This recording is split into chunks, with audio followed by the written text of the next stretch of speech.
খান 14 বার করে তিনি খান গরু 1 পিস। লেলে খান খান 14 বার করে ভাতলে খান গরু 1 পিস। এই চাচা আনি দেন।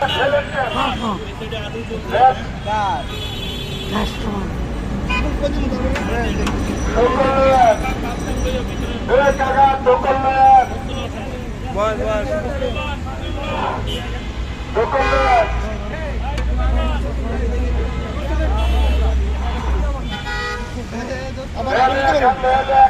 ভাতের মতন লবেন আর খাবেন গরু 1 পিস।